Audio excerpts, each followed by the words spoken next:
Hello. अब इसमें क्या शॉर्ट ट्रिक बताऊं? एटम है ये, इसकी मैं शॉर्ट ट्रिक क्या बनाऊंगा? जैसा है पूरा ही बताना पड़ेगा ना। उसमें कोई शॉर्ट ट्रिक किसमें होती है? शॉर्ट ट्रिक होती है कोई बड़ा सा क्वेश्चन है, न्यूमेरिकल कर रहे हो सॉल्व, वो सर इतना बड़ा ना जाए, उसके लिए कोई छोटा तरीका बता दो, उसमें होता है शॉर्ट ट्रिक। इसमें क्या शॉर्ट ट्रिक है? इसमें शॉर्ट ट्रिक भी वो है कि बच्चों ऑर्बिटल्स में इलेक्ट्रॉन घूमते हैं, और एक एस होते हैं, एक पी होते हैं, एक डी होते हैं, एस में 2 जाते हैं, पी में 6 जाते हैं, डी में 10 जाते हैं, और भरना सिखा दिया, बस ये होती है शॉर्ट ट्रिक।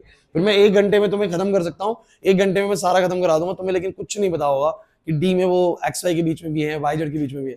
फिर बच्चे क्या करते हैं ना, बच्चों को टेस्ट में दिया जाते हैं क्वेश्चंस, और मैं बोलता हूँ कि मेरे को ऑर्बिटल्स ड्रॉ करके दिखाओ। अब कुछ बच्चों को दिखता है कि कुछ नहीं करना, फूल खिलाना है यहाँ पर, बस इस तरीके का। सही बता रहा हूँ मैं, इतना बता रहा हूँ ना अभी भी, उसके बाद भी तुम देखना टेस्ट में गलतियां। मैं बोलूंगा मेरे को डी एक्स वाई की पिक्चर, डी वाई जेड की पिक्चर और डी जेड एक्स इन सब की पिक्चर बना के दिखाओ। बच्चे क्या करते हैं पेपर के अंदर, मैंने देखा हुआ है हर बार, कुछ नहीं करते, ऐसे ऐसे ऐसे ऐसे एक्सेस ड्रॉ करेंगे और बस यूं करके फूल बनाएंगे। ये सर डी एक्स वाई, फिर अगले वाला भी ये फूल बना दिया। उनको बस दिखाया कि यहाँ पर सर ने बस कुछ फूल बनाए, 5-6 केसेस के अंदर 4 केसेस में ऐसे फूल बनाने, इस तरीके से बना के आ जाओ, बात खत्म। लेकिन सब में अलग डायग्राम है, पता है आप लोगों को? इसमें एक्स और वाई के बीच में, इधर वाई जेड के बीच में, इधर जेड और एक्स के बीच में। ध्यान से देखोगे तो पता लगेगा। और वो दिख रहा है वाई पे बट है वाई पे नहीं, ठीक है ना? तो ये आपको बस ध्यान देना है। मैं आपको बता रहा हूँ इस वाले पोर्शन से एग्जाम में क्वेश्चन क्या आएगा, आपके दिमाग में ये भी है कि क्वेश्चन क्या आएगा सर। पहला क्वेश्चन आपको ना किसी भी एक एटम को देके उसका इलेक्ट्रॉनिक कॉन्फ़िगरेशन लिखने को बोल सकता है। एटम ज्यादा बड़ा नहीं देगा, देगा 20 तक देगा। कैल्शियम का बोल देगा इलेक्ट्रॉनिक कॉन्फ़िगरेशन लिख के दिखाओ 1s2 2s2 लिख दोगे भाई, मुश्किल कहाँ है, लिख देंगे सर इजीली। दूसरी चीज क्या पूछेगा, बहुत ज्यादा फेमस क्वेश्चन है जो सबसे ज्यादा बार स्कूलों में आता है, वो ये वाला आता है। वो आपसे बोलेगा कि मुझे d x y, d y z, d x square y square, इन तीनों ऑर्बिटल्स की शेप बना के दिखा दो, इन तीनों ऑर्बिटल्स की। तो आपको ये जो 5 है इनमें से 2 या 3 देगा कोई भी, है ना? पी एक्स की बोल देगा, पी वाई की बोल देगा, एस की तो बोलेगा नहीं, बिकॉज सबको पता है एस तो भैया बहुत आसान है, एस तो स्फेरिकल शेप में, वो कोई भी बच्चा बना देगा। क्लियर हो रहा है कि नहीं हो रहा मैं क्या कहना चाह रहा हूँ? सो मेरा ये कहना है कि आप लोगों को ये वाली पूरी बात समझ में आ रही कि नहीं आ रही है? पक्का नहीं है ऋषभ समझ में? डाउट रहेगा भाई? सबको क्लियर हो चुकी है सिद्धि? तो अब एस पी और डी को लेके मन में कोई भी डाउट मत रखना, और एफ को लेके ज्यादा टेंशन लेनी ही नहीं है, बिकॉज एफ में बस ध्यान रखना है एफ ऑर्बिटल में कितने इलेक्ट्रॉन जाते हैं, बोलो? 14 जाते हैं। जैसे डी में 10 जाते हैं तो उसमें कितने जाते हैं? 14 जाते हैं। और डी के जैसे 5 ऑर्बिटल्स बनते हैं, वैसे एफ के बोलो कितने होते हैं बच्चों? एफ के 7 होते हैं, 1 2 3 4 5 6 7। बस इतना ही ध्यान रखिए, उन 7 के अंदर 14 इलेक्ट्रॉन्स भर जाते हैं, 2-2 करके। 2 इलेक्ट्रॉन किस तरीके से घूमते हैं, 2 इलेक्ट्रॉन किस तरीके से घूमते हैं, 2 इलेक्ट्रॉन किस तरीके से घूमते हैं, ऐसा कुछ चलता है। सो मुझे लगता है कि यहां तक की बातें तुम लोगों को सबको सही से समझ में आ गई होगी, है ना? चलो मैं क्या सिखाऊं तुम लोगों को, देखो ऐसा है क्योंकि हमारे पास टाइम ज्यादा नहीं है, और मैं क्वांटम नंबर से स्टार्ट करूंगा ना। क्वांटम नंबर्स को टाइम चाहिए, मतलब कि आधे पौने घंटे का टाइम चाहिए, क्योंकि बड़ा टॉपिक है और बड़ा इंपॉर्टेंट टॉपिक है। अब लेकिन वो बहुत जल्दी समझ में आएगा तुम लोगों को, तुमने ये कर लिया सब कुछ, तुम्हें भी एस पी डी ये सब समझ में आ चुका है, अब तुम्हारे लिए वो खेल बिल्कुल आसान है। लेकिन क्वांटम हम फ्रेश क्लास से स्टार्ट करेंगे, तो मैं तुम्हें अभी कुछ और जनरल बातें सिखा देता हूँ, ठीक है? जो चैप्टर में ही सीखनी होंगी मैं बाद में, लेकिन बड़ी काम की है। चलिए मैं आप लोगों से एक चीज पूछता हूँ, टॉपिक थोड़ा सा मैं इससे भटके जा रहा हूँ थोड़ा सा, ठीक है? करना तो मैं कंटिन्यूएशन में इसी को चाहिए, लेकिन अभी हमारे टाइम कम है, तो मैं आपको एक आगे का टॉपिक बता रहा हूँ जो मुझे लेटर ऑन बताना है आपको, इसी चैप्टर के अंदर लास्ट में बताना है, वो पहले बता देता हूँ। देखिए एक चीज टर्म आप डिस्कस करेंगे जिसको बोलते हैं शील्डिंग और स्क्रीनिंग। शील्डिंग और स्क्रीनिंग क्या होता है? शील्डिंग या शील्ड करना क्या होता है? बचाना ना। देखना आवाज आ रही है नीरज, उसमें ब्लिंक कर रहे हैं, ठीक है? सो इसको बोलते हैं शील्डिंग, का मतलब होता है बचाना। जिन्होंने कैप्टन अमेरिका देखी उनको पता उसके बाद एक शील्ड है ना? और जो WWE देखते हैं, बीच में एक टीम बनी थी शील्ड की ना, जो अगर तुम देखते हो कि नहीं देखते, है ना? वो 3 रोमन रेंस वगैरह ऐसे करके 2-3 थे, तो उनकी टीम बनी थी, शील्ड बोलते थे उसको। शील्ड मतलब है किसी चीज को प्रोटेक्ट करना एक तरीके से। अभी शील्डिंग और स्क्रीनिंग क्या होती है मैं आपको समझाता हूँ। बच्चों मुझे एक बात बताओ, मेरे पास कोई भी एटम है, अब वैसे तो सीन ऑर्बिटल्स वाला है, लेकिन समझने के लिए हमेशा से क्या यूज कर रहे हैं? ऑर्बिट्स इस्तेमाल कर रहे हैं। मान लीजिए इस तरीके से कई सारे ऑर्बिटल्स हैं, और अंदर वाले ऑर्बिटल्स में इलेक्ट्रॉन्स भरे हुए हैं, आपको पता है अंदर वाले ऑर्बिटल्स में इलेक्ट्रॉन्स हैं। बाहर ही बनाए थे ऑर्बिट वाला ही सीन, कुछ समझ लेते हैं, कुछ इस तरीके से इलेक्ट्रॉन्स है। तो क्या आपको नहीं लगता कि, ध्यान सुनना बड़ा इंपॉर्टेंट चीज है, इन सभी ऑर्बिट्स में इलेक्ट्रॉन्स हैं, अंदर वाले ऑर्बिट्स में भी और बाहर वाले ऑर्बिट्स में भी इलेक्ट्रॉन्स हैं। क्या आपको ऐसा नहीं लगता कि जो अंदर वाले इलेक्ट्रॉन्स हैं ये भी नेगेटिव चार्ज है, बाहर वाले भी नेगेटिव चार्ज है, तो अंदर वाले इलेक्ट्रॉन्स बाहर वाले इलेक्ट्रॉन्स को रिपल्शन लगाते होंगे और न्यूक्लियस से उतनी अट्रैक्शन महसूस होने नहीं देते होंगे? क्योंकि मैं शील्डिंग के साथ साथ तुम लोगों को एक और इफेक्ट सिखाने वाला हूं, जिसको शब्द को तुमने शायद यूज जरूर करा होगा, effective nuclear charge. Effective nuclear charge. तो बस ये दो चीजें बताऊंगा आप लोगों को और बड़े अच्छे से इसको समझना, क्योंकि बहुत इंपॉर्टेंट चीज है। कहीं ना कहीं इस्तेमाल तो पहले भी करिए लेकिन जानते नहीं था आज तक इसको। मैंने बोला कि एक एटम के अंदर इलेक्ट्रॉन्स भरे हुए हैं ऐसे करके, और the repulsion of the outer electrons by the inner electrons is called shielding. Outer electrons, outer orbital electrons को जब इनर ऑर्बिटल इलेक्ट्रॉन रिपेल करते हैं, क्योंकि भैया ये नेगेटिव और वो भी बोलो क्या है नेगेटिव, और ये रिपेल क्यों कर रहे हैं, क्योंकि वो जो है ना वो न्यूक्लियस से अट्रैक्शन में बनना चाहते हैं, क्योंकि ये नीचे प्लस है और वो कैसे बोलो नेगेटिव, तो वो तो आना तो चाहते हैं पास में, लेकिन जो अंदर वाले इलेक्ट्रॉन से बोलो बाहर वाले को बोलो क्या करते हैं, रिपेल, कि दूर रहिए भाई। इसको शील्ड जैसे ही बोलेंगे कि ये किसको प्रोटेक्ट करने की कोशिश कर रहे हैं, बोलो न्यूक्लियस को, किसको बोलो न्यूक्लियस को। तो the repulsion of the outer orbital electrons by the inner orbital electron is called shielding. इस कांसेप्ट को बोलो क्या बोलते हैं, shielding. And why it is named as shielding, क्योंकि कुछ शील्ड जैसा ही काम कर रहे हैं, जैसे किसी चीज को घेर के बैठे हैं और उसके पास किसी को आने नहीं देंगे। समझ में आ रहा है कि नहीं आ रहा मैं क्या कह रहा हूं, है ना। सो शील्डिंग या स्क्रीनिंग दोनों शब्द एक जैसे बोले जाते हैं यहाँ पर। और बोला गया है क्या है बताओ जरा, the repulsion of outer orbital electrons, the repulsion of outer orbital electrons by the inner orbital electrons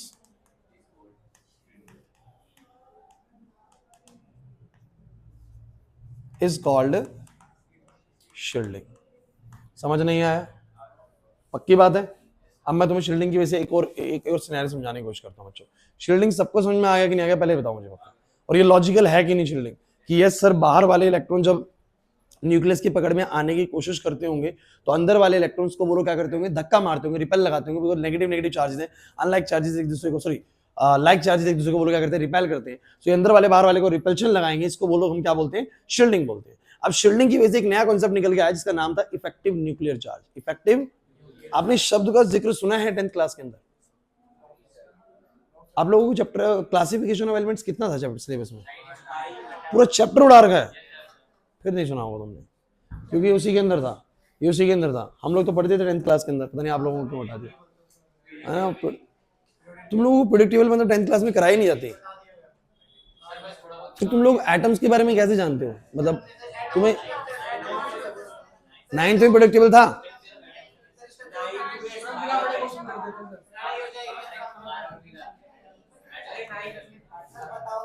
भाई क्या करना चाहती है सीबीएसई मेरे को नहीं पता भाई, इन्होंने पता है क्या करा है, मैं आपको बताता हूँ। आपके सिलेबस में भी टोटल 13 चैप्टर्स हैं वैसे जो एक्चुअल बुक में है, और ये आपको 9 ही चैप्टर्स दे रहे हैं सिलेबस के अंदर, इन्होंने 4 चैप्टर हटा दिए। और कमाल की चीज है वो 4 चैप्टर ही जेईई में नीट में दे रहे हैं। तो बच्चों का जो फाउंडेशन है वो तो 11th 12th में बनना है, अब वो 4 चैप्टर का बन नहीं पाता, 9 चैप्टर का तो बन जाता है। हम 9 चैप्टर तो करा देंगे आप लोगों को, 4 चैप्टर नहीं करा पाएंगे। और वो 4 चैप्टर आपके उसमें भी देंगे जब ड्यू का एंट्रेंस होगा सीयूईटी, नीट में भी दे देंगे, जेईई में भी दे देंगे, वहां से नहीं हटाया इन्होंने। सेम प्रॉब्लम करी इन्होंने 12th में 16 चैप्टर्स थे, 16 में से 10 ही सिलेबस में, 6 उड़ा दिए, और 6 उड़ाए यहाँ से, बट नीट और जेईई से नहीं उड़ाए। बहुत मूर्ख लोग बैठे हैं जो ऊपर बैठे हैं, या तो वहां से भी हटाओ या यहाँ भी डालो, बच्चों को पढ़ने दो, कोई दिक्कत नहीं है। वो आपका लोड कम करना यहाँ तो चाहते हैं, लेकिन वहां पर बढ़ा देते हैं। मतलब फेस तो करना है उस चीज को, ये तो पक्का है, लेकिन वो आपको भी नहीं करने दे रहे बस। चलो कोई नहीं। Sir guys what do you mean by the effective nuclear charge? कोई भी बच्चा क्लास में जो बता सकता है इस शब्द का मतलब। चलो न्यूक्लियर चार्ज का मतलब बता दो क्या होता है, न्यूक्लियस का चार्ज। अच्छा एक बात हो बच्चों, सब बच्चे, एक मैं आपसे फेवर चाहता हूं कि क्या तुम लोगों को पता है कि एक इलेक्ट्रॉन पे या एक प्रोटॉन पे कितना चार्ज होता है? एक प्रोटॉन पे कितना चार्ज होता है? प्लस का चार्ज होता है, जिसको हम बोलते हैं प्लस का 1.6 इंटू 10 की पावर कितना, -19 कूलम। पता है कि नहीं पता?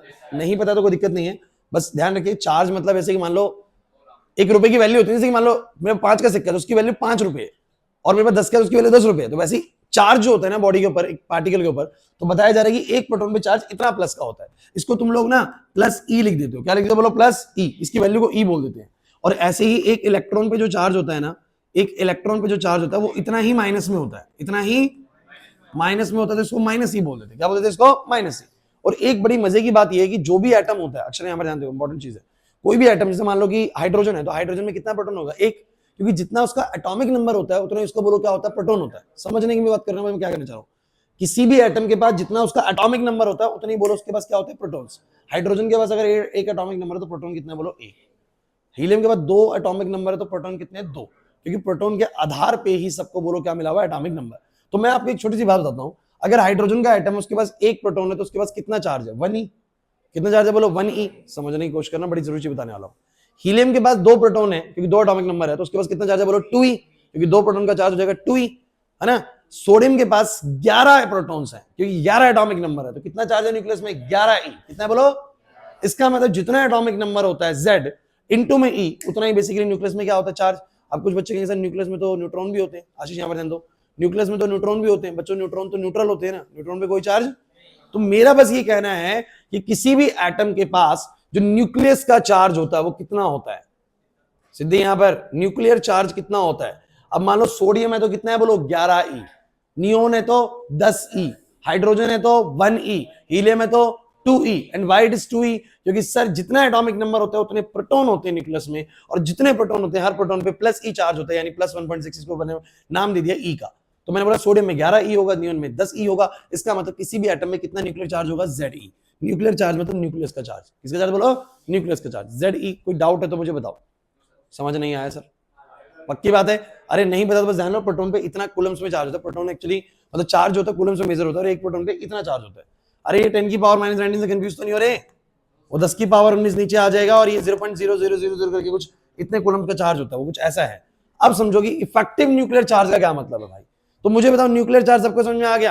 अब मेरा बस आपसे एक छोटा सा सवाल है और आप इसका जवाब देंगे, आपको इफेक्टिव न्यूक्लियर समझ में आ जाएगा। मुझे एक बात है बच्चों, सीधी यहाँ पर ये जो इलेक्ट्रॉन थोड़े न्यूक्लियस के नजदीक हैं, जितना अट्रैक्शन ये महसूस कर रहे हैं न्यूक्लियस से, क्या उतना ही अट्रैक्शन बाहर वाले भी कर रहे हैं?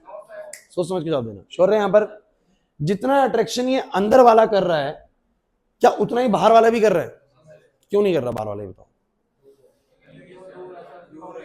एटम का साइज बहुत छोटा होता है, डिस्टेंस वाला फैक्टर ज्यादा पंगे करता नहीं है, क्योंकि एटम अपने आप में बहुत छोटा है। तो तुम ये नहीं बोल सकते वो दूर है बहुत नजदीक है, ठीक है। हालांकि है वो एस्पेक्ट, लेकिन बहुत ज्यादा डिस्टेंस से कोई पंगा पड़ने वाला है नहीं। लेकिन मैं आपसे बोल रहा हूं कि ये अंदर वाले ज्यादा अट्रैक्शन महसूस करेंगे न्यूक्लियस की, और ये वाले कम करेंगे। ऐसा क्यों? हाँ, किसकी रिपल्शन? कौन कर रहा है, किसको कर रहा है, ये बताओ। सही बोल रहे हो जो बोल रहे हो। अंदर वाले इलेक्ट्रॉन बाहर वालों को बोलो क्या कर रहे हैं? अंदर वाले इलेक्ट्रॉन बाहर वालों को बोलो क्या कर रहे हैं? रिपेल कर रहे हैं, जिससे बाहर वाला जो है न्यूक्लियस से उतनी अट्रैक्शन महसूस, और अंदर वालों को तो कोई अंदर वाला नहीं कर रहा ना भाई। समझो मेरी बात को, इससे न्यूक्लियस का भले ही चार्ज Ze है, या मान लो सोडियम का एटम है ये 2,8,1 है, फोकस करना भाई, 2,8,1 है। सबसे ज्यादा अट्रैक्शन कौन सा ऑर्बिटल महसूस करेगा? सबसे अंदर वाला, क्योंकि भैया वो न्यूक्लियस के बिल्कुल डायरेक्टली अटैच में है, मतलब पास में है, और उसको कोई अंदर से इलेक्ट्रॉन रिपेल करने वाला भी, मतलब उसमें शील्डिंग लगाने वाला भी कोई नहीं है। तो सबसे ज्यादा अट्रैक्शन कौन महसूस करेगा? सबसे अंदर वाला। उससे कम अट्रैक्शन कौन महसूस करेगा? बोलो ये वाला, दूसरे वाला। क्यों? क्योंकि सर ये अट्रैक्शन तो दिखाना चाह रहा है, बट लेकिन ये जो अंदर वाला ऑर्बिटल है, ये बाहर वाले को बोलो क्या कर रहा है? रिपेल कर रहा है, जिसकी वजह से वो उतना अट्रैक्शन महसूस नहीं कर पा रहा, क्योंकि बीच में दुश्मन बैठा हुआ है ना, इसको शील्ड करके बैठा हुआ है। शील्ड कर रहा है मतलब उसको पास आने नहीं दे रहा। तो इसको जो न्यूक्लियर चार्ज महसूस होगा वो उतना नहीं महसूस होगा जितना इसको महसूस हो रहा है। बोलो एग्री करते हो कि नहीं करते? अगर इसको 11e का अट्रैक्शन महसूस हो रहा है तो इसको 11e का नहीं, सिर्फ 10e का ही अट्रैक्शन महसूस हो पा रहा है, क्योंकि कहीं ना कहीं ये वाले जो इलेक्ट्रॉन है इसको बोलो क्या कर रहे हैं? रिपेल कर रहे हैं। और इसको तो भैया और कम का अट्रैक्शन महसूस हो पा रहा है, क्योंकि करना तो चाह रहा है अट्रैक्शन, दिख तो रहा है 11e का अट्रैक्शन है, लेकिन ये कहीं ना कहीं इसको रिपेल कर देते हैं, जिसकी वजह से उसके ऊपर जो इफेक्टिव न्यूक्लियर चार्ज काम करता है, जो न्यूक्लियर चार्ज उसके ऊपर इफेक्टिव होता है वो उतना ज्यादा नहीं हो पाता। मतलब इफेक्टिव मतलब जो उसके ऊपर वर्किंग है, वैसे तो 11e है, लेकिन अट्रैक्शन 11e वाली नहीं मिल पाती। इसको पूरी 11e वाली मिल पाएगी, इसको 11e वाली नहीं मिल पा रही। क्यों नहीं मिल पा रही? क्योंकि अंदर वाले इलेक्ट्रॉन्स को बोलो क्या कर रहे हैं? रिपेल कर रहे हैं। तो अट्रैक्शन उसके लिए न्यूक्लियस की थोड़ी सी कम लग रही है, और इसको थोड़ी सी और कम लग रही है। इसीलिए बोला गया कि सबको जो न्यूक्लियर चार्ज महसूस होता है वो एक जैसा महसूस, वो इसको बोला गया इफेक्टिव न्यूक्लियर चार्ज। क्या बोला गया बोलो? और ये इफेक्टिव न्यूक्लियर चार्ज धीरे धीरे आगे वाले ऑर्बिटल्स के लिए कम ही होता जाएगा। ये बिल्कुल वैसे ही है जैसे कि घर में होता है ना, अगर आपका कोई छोटा भाई बहन हो तो उसको थोड़ा सा ज्यादा प्यार मिलता है पेरेंट्स का। भले ही प्यार सबको पेरेंट्स बराबर ही करते हैं, लेकिन आप देखेंगे कि उसको दिखाने के लिए क्या करना पड़ता है ना। मम्मी पापा कहते हैं नहीं यही मेरा बेटा, यही मेरी बेटी है ना, और जब तुम बड़े हो तो कहते हैं नहीं नहीं यही है ना, छोटे वाले को बोलते हैं ऐसा। तो क्या क्या क्या कारण है बता थोड़ा। छोटे बच्चों की आदत होती है ऐसे कि नहीं नहीं मेरी मम्मी है, मेरे पापा है, ऐसे करते कि नहीं करते? तो उसका क्या रीजन है? वो शील्ड ही कर रहे हैं न्यूक्लियस को। क्या कर रहे हैं बोलो? शील्ड। और आपको आउटर इलेक्ट्रॉन्स की तरह बोलो क्या कर रहे हैं? रिपेल कर रहे हैं, शील्डिंग लगा रहे हैं भाई आपके ऊपर। आपको जो इफेक्टिव महसूस हो रहा है न्यूक्लियर चार्ज, वो थोड़ा सा क्या हो रहा है? कम हो रहा है। और उनको थोड़ा सा बोलो क्या हो रहा है? ज्यादा हो रहा है। छोटे बच्चे करते हैं ऐसा, सब घरों में करते हैं। छोटे बच्चे ऐसा करते हैं कि नहीं करते? कि मेरी मम्मी है, तेरी मम्मी नहीं है, है ना। और जब तक बच्चा समझदार ना बड़े वाला, वो भी टेंशन में आया था, रोने लग जाता है, ये तो कौन सी बात होगी मेरी मम्मी, ये तो है ना। सो ये बाहर वाले इलेक्ट्रॉन्स जैसे आप बड़े होते जाएंगे बाहर वाले एक तरीके से, है ना, छोटे बच्चे अंदर वाले। समझो इस बात को मैं क्या कहना चाह रहा हूँ, समझ नहीं आया शायद। So what do you mean by the effective nuclear charge? Effective nuclear charge क्या है सर? सर हर एक ऑर्बिटल के इलेक्ट्रॉन को एक जैसा अट्रैक्शन महसूस नहीं होता। इसका एक बड़ा स्वाभाविक सा रीजन ये है कि सर जो अंदर है ना उनको शील्डिंग नहीं झेलनी पड़ती, उनको अंदर जो सबसे अंदर वाले ऑर्बिटल्स हैं उनको कोई रिपेल नहीं कर रहा होता। क्लियर है कि नहीं? और अगर बाहर वाला रिपेल भी करेगा तो अंदर ही तो रिपेल करेगा ना, तो उसको तो अट्रैक्शन बढ़ना है एक तरीके से, है ना। जो लेकिन अंदर वाला है वो बाहर वाले को रिपेल करेगा डेफिनेटली, जिसकी वजह से बाहर वाले को न्यूक्लियस का उतना अट्रैक्शन महसूस, इसीलिए एक टर्म बनाया गया इफेक्टिव न्यूक्लियर चार्ज। होता कुछ है न्यूक्लियर चार्ज और इफेक्टिव कुछ होता है। क्लियर हुआ कि नहीं हुआ? और आपकी बुक एक चीज लिखती है, जरा समझना कि क्या वो सही है कि नहीं। एमसीक्यू क्वेश्चन में पूछा गया है, एमसीक्यू क्वेश्चन में पूछा गया है कि इनमें से कौन सा ऑप्शन करेक्ट है, आप जरा बताना। वैसे ZE is greater than ZE effective, या फिर ZE is equal to ZE effective, या फिर ZE is lesser than ZE effective,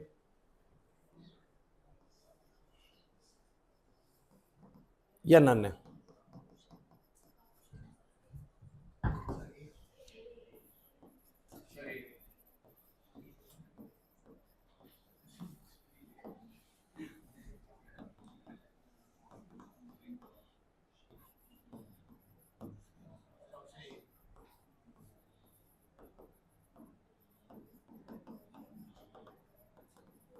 अब देखो पता है क्या होता है, समझने का यही फायदा होता है। आपने अगर एक बार समझ लिया ना इस चीज को, तुम्हें याद करने की जरूरत नहीं कौन बड़ा कौन छोटा।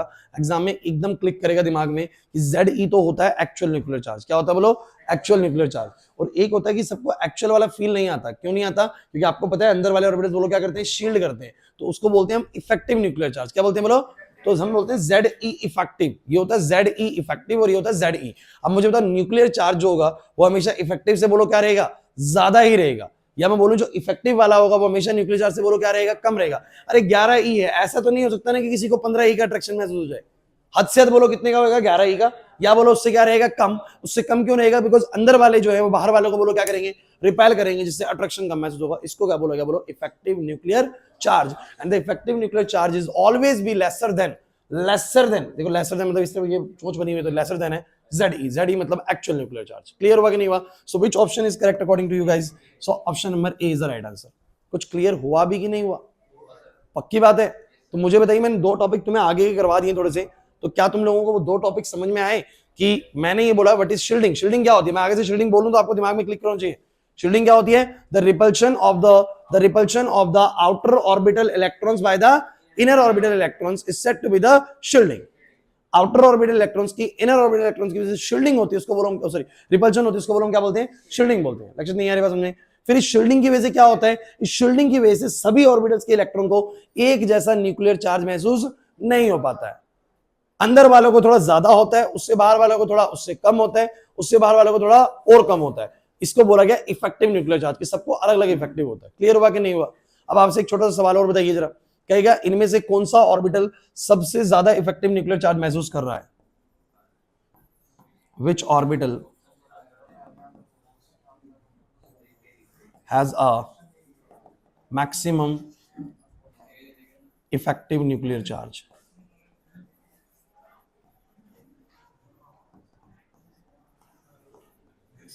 चलो बोलो बोलो, ऑप्शन देनी है।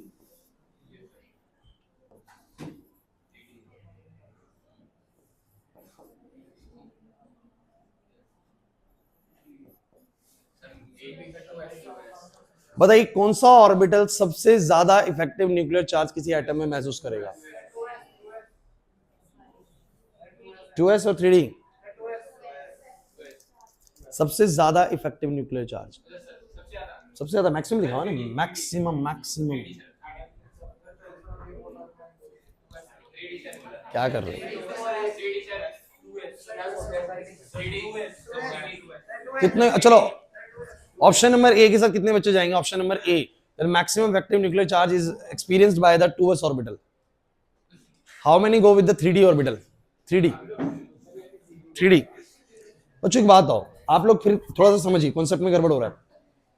इफेक्टिव न्यूक्लियर चार्ज क्या होता है कि जो न्यूक्लियस का अट्रैक्शन है अगर ज्यादा है तो इफेक्टिव न्यूक्लियर चार्ज बोलो क्या लगेगा, ज्यादा लगेगा, और अगर कम अट्रैक्शन है तो कम लगेगी। ये तो मतलब है ना। और क्या तुम्हें पता है कि जितना मैं बाहर जाता जाऊंगा ऑर्बिटल्स में उतना जो इफेक्टिव न्यूक्लियर चार्ज है वो क्या हो जाएगा, कम हो जाएगा, क्योंकि अंदर वाले को न्यूक्लियर चार्ज ज्यादा महसूस होगा। मान लो सोडियम का एटम है तो पहले ऑर्बिटल्स को हो सकता है 11 ई का महसूस हो, लेकिन अगले वाले को बस 10 ई का अट्रैक्शन महसूस होगा। क्यों? क्योंकि अंदर वालों ने रिपेल करना स्टार्ट कर दिया है, तो अट्रैक्शन उतना महसूस, उससे अगले वाले को सिर्फ 9 ई का महसूस हो रहा है। समझो मेरी बात को। क्यों? क्योंकि अंदर वाले और ज्यादा रिपेल कर रहे हैं, ज्यादा ऑर्बिटल्स हो चुके हैं अंदर।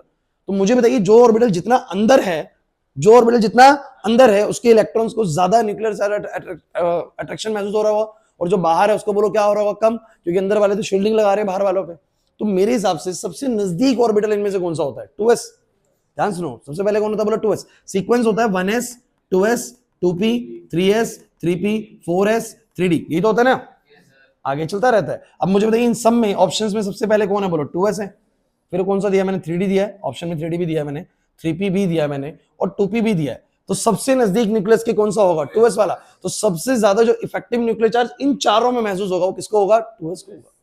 नहीं आ रही समझ में?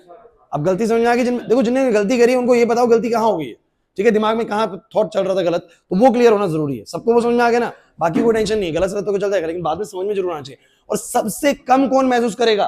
3D, क्योंकि सबसे दूर है तो न्यूक्लियस का अट्रैक्शन सबसे कम उसी को मिलने वाला है, क्योंकि बाकी अंदर वाले जो है ना उसको रिपेल करने लग रहे हैं, तो सबसे कम अट्रैक्शन उसी पे एक्ट करेगा। नहीं आया समझ? तो मैक्सिमम के लिए टिक कौन सा लगाएंगे? ऑप्शन बोलो। Option number A is the right answer guys. Clear हुआ कि नहीं हुआ? तो ये क्वेश्चन समझ में आया, वो क्वेश्चन समझ में आया, ये समझ में आया कि नहीं आया? शील्डिंग और screening, is this right? Clear है भाई? ठीक है, एक लास्ट बात बता दो मुझे, ये तो खत्म करते टॉपिक को। कितने बच्चों के पास केमिस्ट्री की बुकलेट नहीं है? एक बार हैंड रेस करो, क्योंकि बुकलेट मेरे को कॉपीज करानी पड़ेंगी। एक बार हैंड रेस करो, मैंने पहले डिस्ट्रीब्यूट करी थी बाद में नहीं करी। कितने बच्चों के? 1 2 3 4 5 6 7 8 9 10। तुम्हारे पास भी नहीं होगी ऋषभ? हाँ तो बुकलेट भी 10 11 हो गए। चलो ठीक है, मैं 11-12 बुकलेट्स करा लेता हूँ और नेक्स्ट क्लास में आप लोगों को डिस्ट्रीब्यूट कर दूंगा। ये टॉपिक मुझे बताइए एक क्लास भाई, मुझे बस तुम ये बताओ तुम्हें ऑर्बिटल वाइज एसपीडीएफ सारा समझ में आ चुका है? पक्का ऋषभ? डाउट है इसमें? दूसरी बात मैंने क्या समझाया है? शील्डिंग समझ में आ गया है क्या? इफेक्टिव न्यूक्लियर चार्ज समझ में आ गया? डेफिनेशन मिल जाएगी बुकलेट के अंदर, लेकिन मेन बात ये समझ में आनी चाहिए थी भाई, ये पीडीएफ में भेज रहा हूँ। क्लियर हो रहा है कि नहीं हो रहा? यहाँ पर इसको फिनिश करते हैं आज, ठीक है, जाओ।